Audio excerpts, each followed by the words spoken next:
Assalamualaikum warahmatullahi wabarakatuh. Teman-teman, seringkali ketika ada orang yang mengkritik orang lain, ya, lalu muncul respon dari orang yang dikritik, muncul reaksi dari orang yang dikritik, ya, reaksinya bisa macam-macam.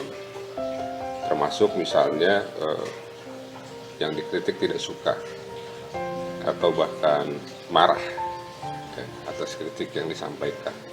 Yang kena marah ya tentu saja yang mengkritik gitu. Dia tidak terima dikritik, ya. Tidak terima atas kritik tersebut. Seringkali juga pihak yang mengkritik ini ketika mendapat respon dari yang dikritik, dia malah berkelit. Dia malah mengatakan bahwa oh saya nggak begitu maksudnya, ya, saya tidak ngatain Anda, tidak mengkritik Anda, gitu. Atau dia bahkan bilang ini bukan untuk Anda, ini untuk orang lain, yang saya kritik ini orang lain, bukan Anda yang saya maksud, ya. Anda tidak seperti itu, dan seterusnya. Berbagai apologi disampaikan oleh pengkritik kepada orang yang dikritik ketika orang yang dikritik bereaksi atas kritik tersebut. Nah ini teman-teman, menurut saya satu sikap, ya, dari seorang pengkritik yang tidak tepat, ya. Seorang pengkritik ketika mengkritik sesuatu, ketika mengkritik orang lain, ya, terutama yang dikritik tentu saja perilakunya, ya, aktivitasnya atau kebijakannya, tentu ada tujuan, tentu ada maksud, tentu ada harapan. Nah, tujuan, maksud, harapan yang ideal, yang baik adalah terjadi perubahan. Perubahan tentu saja ke arah yang lebih baik. Kalau tadinya tidak baik, ya, setelah dikritik harapannya menjadi lebih baik. Tadinya malas, habis dikritik menjadi rajin. Tadinya pelayanannya asal-asalan, setelah dikritik pelayanannya menjadi lebih baik. Tadinya kerja itu serba lambat, ya, ketika dikritik harapannya nanti menjadi lebih cepat, dan seterusnya. Maka dalam konteks itu, karena ada harapan, tujuan, ada maksud, maka pesan yang disampaikan lewat kritik itu kan harus sampai kepada pihak yang dikritik. Yang dikritik tuh harus tahu, ya, bahwa yang dikritik itu dia, dan apa yang dikritik itu juga dia harus tahu.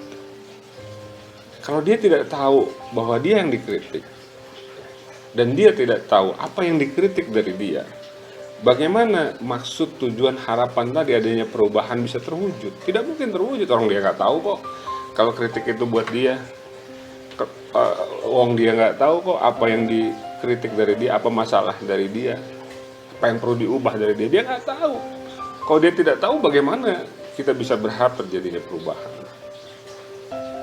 Nah, jadi jelas mutlak dalam sebuah kritik, pihak yang dikritik harus tahu, harus dipastikan bahwa pihak yang dikritik tahu kalau dia sedang dikritik dan apa yang dikritik, gitu, ya, apa yang dikritik dari dia, kebijakannya kah, perilakunya kah, pekerjaannya kah, aktivitasnya kah, dan seterusnya.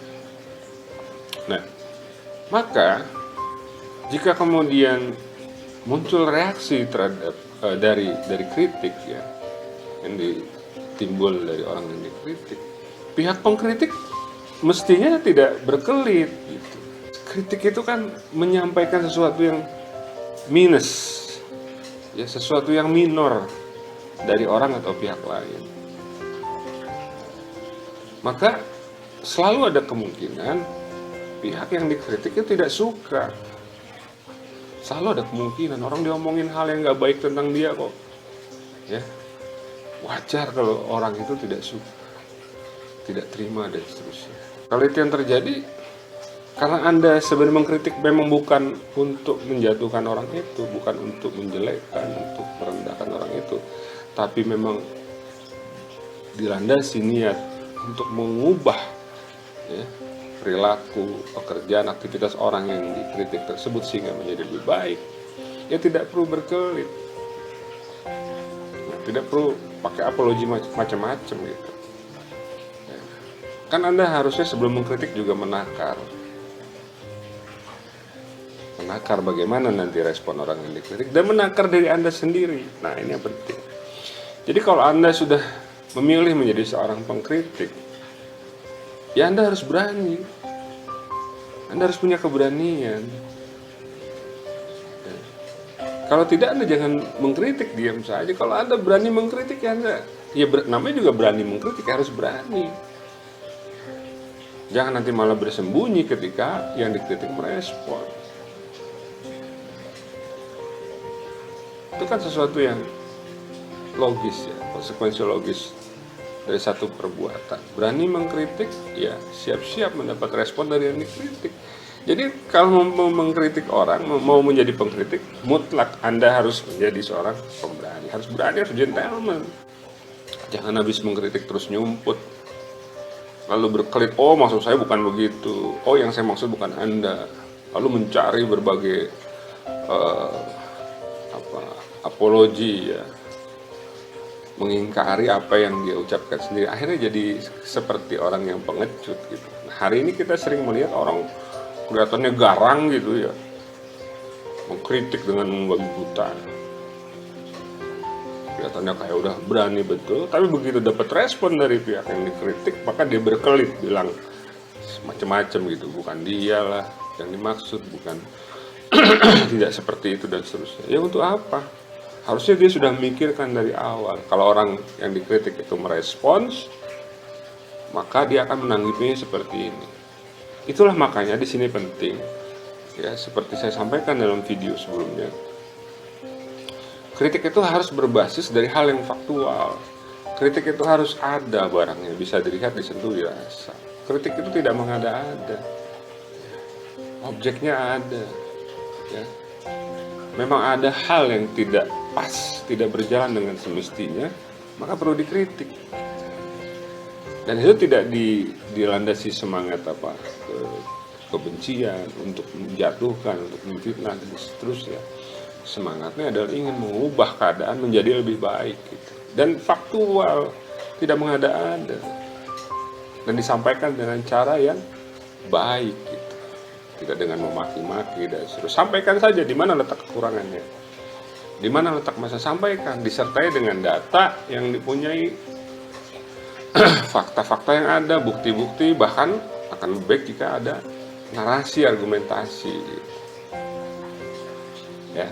Maka kalau itu yang dilakukan ketika muncul respon dari pihak yang dikritik, ya Anda sudah siap. Bahkan seringkali yang pengalaman saya ketika kita melakukan kritik dengan fakta, dengan data, dengan bukti, disertai dengan narasi, argumentasi yang baik, orang yang dikritik sekalipun dia tidak suka, dia juga nggak bisa ngapa-ngapain, karena dia pun sadar bahwa apa yang dikritik orang kepada dia itu adalah hal yang benar. Dia nggak menemukan celah untuk merespon balik secara reaktif, bahkan secara emosional, ya, bahkan menyerang balik orang yang mengkritik dia, karena memang yang disampaikan itu betul-betul faktual, ada, ya, objektif, dan seterusnya. Ya, jadi teman-teman, sekali lagi, memang tidak mudah menjadi seorang pengkritik. Ya, untuk bisa menjadi seorang pengkritik, Anda harus punya keberanian. Kalau penakut, jangan jadi pengkritik deh. Kalau berani, jangan takut-takut. Kalau takut, jangan sok berani. Ya. Nah, tetapi ya tidak mudah menjadi pengkritik ini bukan berarti membuat Anda yang mau mengkritik sesuatu menjadi mundur, menjadi ciut ya. Tetap dunia ini membutuhkan kritikus. Ya. Kritikus ini menyeimbangkan alam ini. Menyeimbangkan banyak hal, termasuk kekuasaan.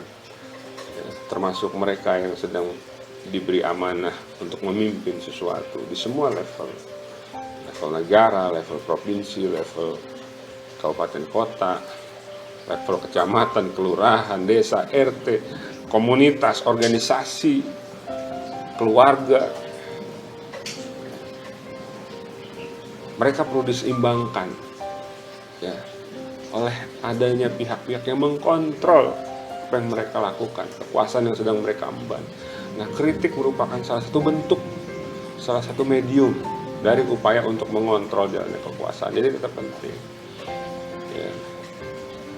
Kalau Anda sudah menjadi seorang pengkritik, jadilah pengkritik yang objektif, jadilah pengkritik yang berani, siap dengan segala konsekuensi. Itu dulu dari saya. Semoga bermanfaat. Terima kasih. Saya Julian Rasdiansyah. Assalamualaikum warahmatullahi wabarakatuh.